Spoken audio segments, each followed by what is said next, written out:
É justamente isso, a gente quer atingir o nosso objetivo, o nosso bônus, sem ter o ônus, sem ter a tarefa para chegar naquele ponto. Então esse trabalho, ele não é simplesmente para falar que você já está suficiente em casa, mas para mostrar que algumas pequenas coisas podem ser ajustadas se você não tem realmente um tempo para ir para a academia, né? Então o que ele fala é de uma atividade física extenuante, ou seja, aquela que te deixa cansado. Acelere o coração, não é simplesmente fazer uma caminhada que você não fica nem suado, não é isso. É correr, é subir uma escada, e isso por 2 minutos, umas 3, 4 vezes por dia, ou seja, num total de entre 6 e 10 minutos de atividade física extenuante. Isso está relacionado com uma chance de 49% menor de você morrer por conta de uma doença cardíaca, ou mesmo de 40% menor de você morrer por uma outra causa, inclusive câncer. Então, é um estímulo para as pessoas, mas tem que entender que é atividade extenuante, né? Não é simplesmente fazer uma faxina leve, né? Alguma coisa que te deixa realmente cansado e suado. Mariela.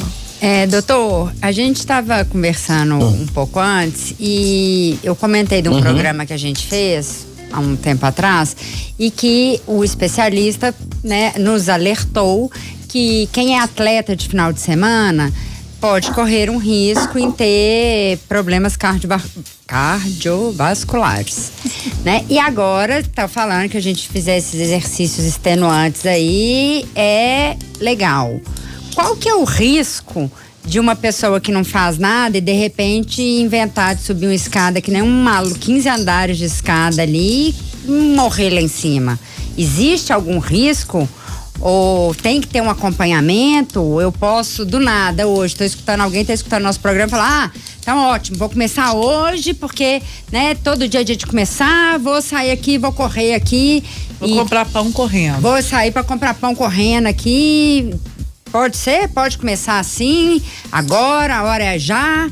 Ou tem que ter um acompanhamento, tem que saber do histórico, é melhor a gente ir a um médico antes? Como é que a gente equilibra isso? Perfeito isso que você falou, né? O estudo, ele não fala de pessoas que simplesmente não estavam fazendo nada e começaram a fazer uma atividade extenuante. Ele fala de pessoas que rotineiramente faziam essa atividade extenuante, ou seja, elas já estavam condicionadas a fazer aquilo. Então é claro que quando a gente vai começar a fazer uma atividade física, e isso a gente é sempre benéfico, a gente sempre estimula, ele deve ser começado progressivamente.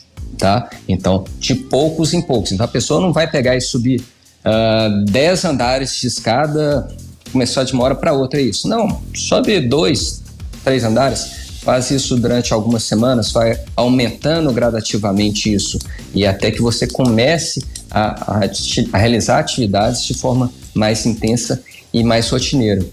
Nesse aspecto aí, tem um outro artigo australiano que ele fala sobre olha só que interessante, desbancando mitos sobre cargas e lesões e performance no esporte. Que é isso? Ele fez um estudo comparativo com alguns atletas para ver em qual tipo de atleta acontecia mais lesões ortopédicas, enfim, das mais variadas possíveis. E aí ele pegou 2 testes, o levantamento terra, aqueles que levantam realmente um peso bem grande, e ele notou que aqueles que eram mais fortes, ou seja, aqueles que conseguiam levantar mais de 3 vezes o peso corporal, ou seja, se a pessoa tinha 90 quilos, ela conseguia levantar 270, ela tinha um risco muito menor de lesões do que aquele que conseguia levantar um peso menor. E isso também num teste de tiro de velocidade, que eles tinham que correr o mais rápido possível num curto prazo. Aqueles que eram os mais velozes, eles tinham uma menor chance de lesão. O que isso significa? Significa que a lesão, ela não está relacionada ao esporte, e sim ao seu condicionamento físico e a sua preparação para realizar aquilo. Muito bem. Tati? E doutor, como a gente pode saber que tá dando certo, né? Porque às vezes a pessoa tá em casa e fala assim, não, beleza, eu faço tudo, eu corro atrás de criança, eu subo e desço escadas, enfim, faço uma série de atividades ao longo do meu dia. Mas cada pessoa precisa de uma quantidade de atividade, né? Vai de cada organismo. Então, quando a gente faz uma atividade monitorada, o especialista que está do nosso lado acaba falando, não, você já pode avançar, isso daqui já é o suficiente para você. Ele tem algumas métricas que ele segue, mas a gente, né? Quem for decidir ser esse atleta do cotidiano aí, né? Fazer coisas só do dia a dia, assim e tal. Como é que ele sabe que tá dando certo? Principalmente muitas vezes a gente percebe de forma bem sutil, muitas vezes até no próprio humor da pessoa. A pessoa, quando ela fica mais sedentária, ela tem uma baixa de humor, ela fica mais depressiva, assim, tem problemas de relacionamento eventualmente, né? Então isso, a gente percebe isso. É possível perceber também através, eventualmente, pessoas que fazem controle de algum problema, por exemplo, quem tem um índice glicêmico, né, uma glicose no sangue um pouco mais alto, próximo de um diabetes, muitas vezes ele começa a praticar atividade física e ele vai fazer um controle desse índice glicêmico, ele vê que ele vai estar mais baixo. A gente consegue ver no próprio vestuário da pessoa, né, a pessoa que começa a perder peso, ela percebe que as roupas delas estão ficando mais largas, ela está tendo um condicionamento, uma melhora estética do corpo. Isso tudo são pequenos sinais. Mas a gente tem que estar lembrando que esse estudo ele fala de uma chance de morrer. Ele não fala simplesmente de uma coisa que é medido individualmente, mas populacionalmente. Então, a pessoa tem que entender que fazer atividade física, mesmo que ela não veja nenhum sinal imediato de algum benefício, isso sim vai estar causando um benefício para ela, assim, ela vai ter uma menor chance de vir a morrer de alguma causa, né? A gente não quer que... não tem jeito de comparar, assim, como que eu posso morrer menos ou mais, mas tem que entender que isso vai trazer uma longevidade para ela maior e uma qualidade de vida para ela maior. Então é disciplina. Doutor Daniel, eu não posso deixar de perguntar como, não sei se você tem filhos, eu tenho um, e eu acho que é uma atividade extenuante, cuidar de uma criança sozinha e tudo. Mas aí entra na questão de quando a gente ou tá cuidando de uma criança ou tá fazendo uma atividade ali em casa e a gente não tem um acompanhamento. Então a gente pega de um jeito e aí depois fica com dor nas costas, né? Porque não tá pegando da forma correta. Na academia a gente tem a pessoa ali para explicar como que faz certinho. Quando a gente está fazendo essas atividades, que eu digo assim, em casa, né? Não é uma atividade física, mas tá com o corpo em movimento, a gente pode estar prejudicando a nossa coluna. Como é que a gente faz para ter cuidado?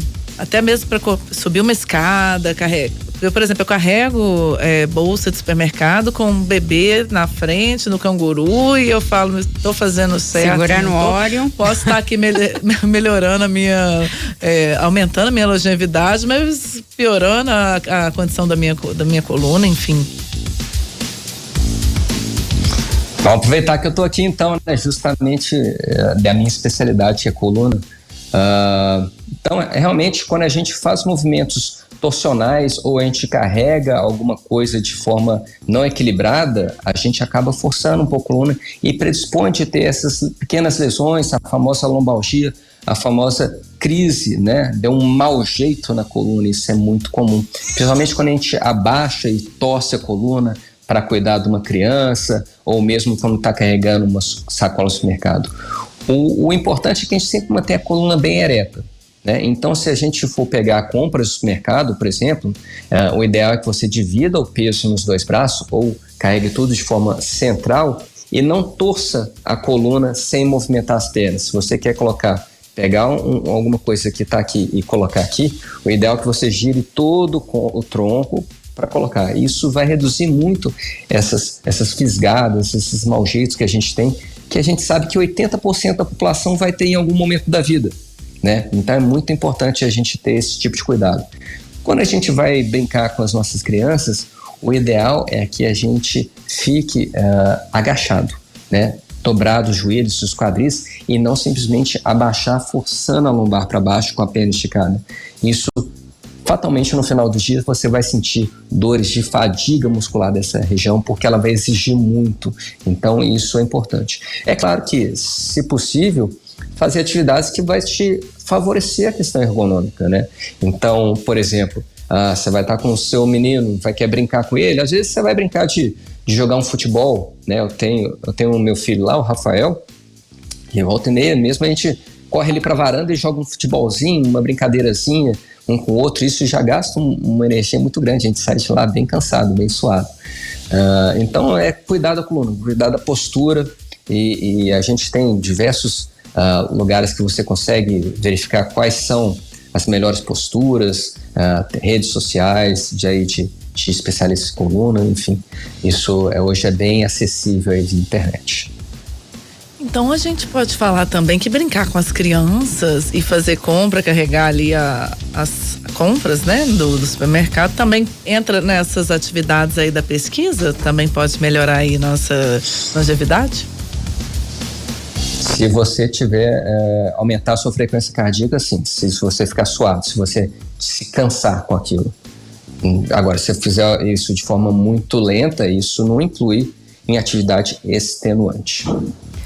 Mariana. Doutor, eu vou aproveitar aqui uma consulta. Já passo pela carteirinha. Eu vou te passar uma consulta da Unimed, mas é uma consulta geral aqui. Inclusive, se a gente olhar aqui, Tatiana, agora está aqui no telefone. Eu acho que é uma das coisas mais preocupantes hoje em dia. E eu queria que, se você pudesse falar, não sei se eu tô falando muita besteira, mas a gente tem muito hábito de ficar no telefone e curvar a cabeça para baixo, ficar assim. E eu acho que todo mundo vai virar um corcunda de Notre Dame daqui a uns anos, assim, né? Qual que é o perigo disso? E de verdade, assim, né? Porque a gente tem que falar, tem que levantar o celular. Como é que faz isso? E a gente usa o telefone o tempo todo, principalmente quem trabalha com notícia. Exato. Como eu, que tá aqui. Não, eu tava no telefone Acompanhando a equipe. Eu tava no telefone antes, gente. Eu só dei o exemplo porque a Tati estava na hora que eu falei, mas aqui a gente respondendo fica. Repórter e tal. É isso, todo mundo hoje, se a gente perde o telefone, parece que a gente perdeu a vida, né? Ficar, ai meu Deus, cadê o telefone? Às vezes a gente tá no telefone. E tá, meu Deus, cadê o telefone? Onde que tá? E a gente tá no telefone tão desorientado que esse bicho aqui nos deixa. Mas eu acho que a coluna, pelo menos a minha, eu fico com muita dor mesmo. Então, tô aproveitando a consulta aí, espero que mais gente aproveite também. Esse uso leva ao sedentarismo, né? Que as pessoas ficam várias horas paradas no telefone, horas.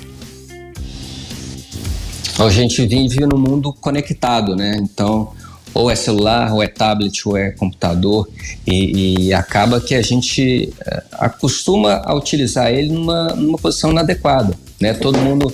Vamos fingir, eu estou usando meu celular para gravar aqui, para conversar com vocês, mas vamos fingir que essa caneca aqui seria o celular. A maioria das pessoas coloca na frente, inclina a cabeça e fica mexendo, né? Isso tem diversos estudos que mostram que a cada 6 a 10 graus que você inclina a cabeça para frente, você dobra o peso da cabeça em cima da sua musculatura cervical. Então, podemos chegar a 4, 5 vezes o peso, e isso pode levar a uma série de dores, de fadiga muscular, de tensão nessa região, aquela famosa pescoço cansado no final do dia, né? E isso pode ter consequências até mais graves, de eventualmente formar uma hernia de disco, acelerar um processo de desgaste. Agora, o que mais me preocupa é que isso está sendo utilizado agora desde as crianças bem novas, já com 3 anos estão utilizando isso. A nossa geração não pegou isso. A nossa geração, a utilização dessas telas veio quando a gente já estava com o esqueleto, já estava com toda a estrutura nossa, esqueleto maduro, né? Então, eu tenho um certo temor, a gente ainda não tem estudos claros disso, do quanto que isso vai atrapalhar na questão estrutural de crescimento e formação, principalmente da coluna cervical das nossas crianças. Então, isso é uma coisa que eu tenho muita preocupação lá na minha casa, né, de orientar os meus meninos, se eles querem utilizar o celular, sempre ter horários corretos, né, não utilizar de exagero, e evitar de que eles coloquem em cima do colo e abaixem o pescoço. Eu sempre oriento eles de dobrar bastante o cotovelo, de forma que a sua tela fique bem na sua frente e você consiga trabalhar nesse sentido. É claro que não é assim. Se você levantar o braço, isso vai levar uma tensão no cima do seu ombro e rapidamente você vai cansar. Você não consegue manter ele esticado. Mas com o cotovelo para baixo, vou afastar um pouquinho para vocês verem melhor, com o cotovelo para baixo e dobrado, você consegue manter ele aqui sem ter muito gasto energético, sem entrar em fadiga muscular e sem provocar dor. Então essa é a posição que eu mais indico. Ou com os cotovelos preferencialmente apoiados numa mesa e elevados, ou mesmo eles suspensos, mas com os cotovelos bem dobrados, de forma que você não precise inclinar tanta a cabeça e olhe mais com os olhos para baixo e mantenha uma postura mais ereta. Muito bem, Arrasou. Testado aqui já. Todo aprovado mundo aqui já deu uma testadinha na posição. Testou? Testou aqui. Segurou assim, dobrado? Sim, ficou bom. Só que eu acho que a minha tendinite vai gritar se eu ficar assim. Mas tá bom, a gente vai arrumando jeito. Não é com o braço levantado. Braço para baixo e só cotovelo na frente. Muito bem, fica a dica então. Doutor Daniel, muito obrigada pela participação aqui no Interessa. Se quiser deixar aí seu Instagram para as pessoas poderem seguir seu trabalho ou acompanhá-lo. Vai ser um prazer. Lá tem diversas dicas dessa de postura sobre cuidados com a coluna. É o @Daniel Oliveira Coluna. Muito bem, já vou. Então, quem tiver interesse pode me seguir lá. Muito bem, muito obrigada mais uma vez então, doutor Daniel, volte sempre, o microfone está aberto para você aqui no Interessa.